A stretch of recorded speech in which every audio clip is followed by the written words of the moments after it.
정부가 헝가리 유람선 침몰 사고 직후 현지로 파견한 정부 합동 신속 대응팀을 철수시키기로 결정했습니다.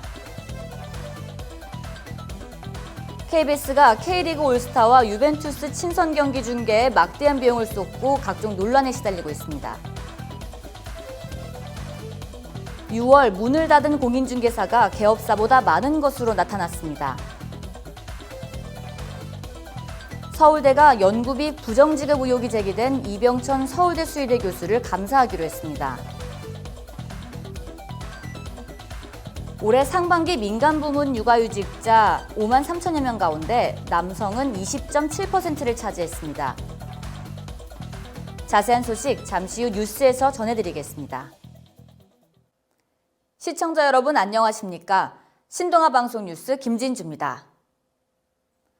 정부가 헝가리 유람선 침몰 사고 직후 현지로 파견한 정부 합동 신속 대응팀을 철수시키기로 결정했습니다.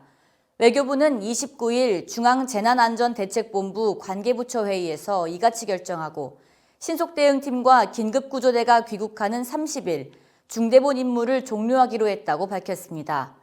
정부 합동 신속대응팀은 지난 5월 29일 한국인 단체 관광객이 타고 있던 허블레안 2호가 침몰한 이후 현지에 파견돼 실종자 수색과 선박 인양 작업을 했습니다. 헝가리 당국은 아직 한국인 실종자 1명이 남아있는 만큼 다음 달 19일까지 수색 활동을 계속할 계획입니다. KBS가 K리그 올스타와 유벤투스 친선 경기 중계에 막대한 비용을 쏟고도 각종 논란에 시달리고 있습니다. KBS는 지난 26일 경기 당시 유벤투스가 서울 월드컵 경기장에 늦게 도착해 중계방송이 1시간가량 지연돼 차질을 빚었고 경기에는 유벤투스의 스타스포츠 도박 사이트로 의심되는 광고가 중계화면에 등장한 데다 유벤투스 선수와 인터뷰에 나선 이혜성 아나운서의 부적절한 통역 논란까지 불거졌습니다. 상반기 주택 거래량이 급감하면서 지난달 문을 닫은 공인중개사가 개업사보다 많은 것으로 나타났습니다.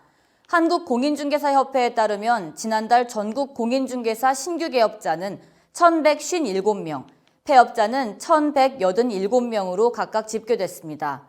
폐업이 개업을 앞지른 것은 정부의 9.13 부동산 규제 대책의 영향이 본격화된 이후 올해 들어선 처음입니다. 올해 상반기 전국 주택 매매량은 31만 4천여 건으로 지난해 같은 기간보다 28% 줄었습니다. 서울대가 연구비 부정지급 의혹이 제기된 이병천 서울대 수의대 교수를 감사하기로 했습니다. 서울대 관계자는 이 교수에게 제기된 의혹의 사실관계를 확인하기 위해 연구비를 관리하는 서울대 산하협력단이 자체 감사하기로 결정했다고 말했습니다. 이 교수는 자신의 연구실에서 근무한 외국인 학생에게 생활비를 축소해 지급한 의혹을 받고 있습니다. 앞서 이 교수는 은퇴한 검역 탐지견을 학대한 혐의로도 경찰 조사를 받고 있습니다.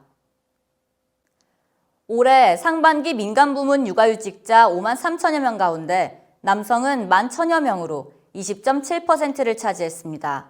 고용노동부는 남성 육아휴직자가 작년 같은 기간보다 30.9% 급증했다며 이런 추세로 가면 올해 남성 육아휴직자는 2만 명을 넘어설 것이라고 전망했습니다. 남성 육아휴직자의 증가세는 맞벌이뿐 아니라 맞돌봄 문화가 확산하고 육아휴직 급여의 소득 대체율을 높여 소득 감소 부담을 덜어준 데 따른 것으로 노동부는 보고 있습니다. 이상으로 뉴스를 마치겠습니다. 시청해주신 여러분 고맙습니다.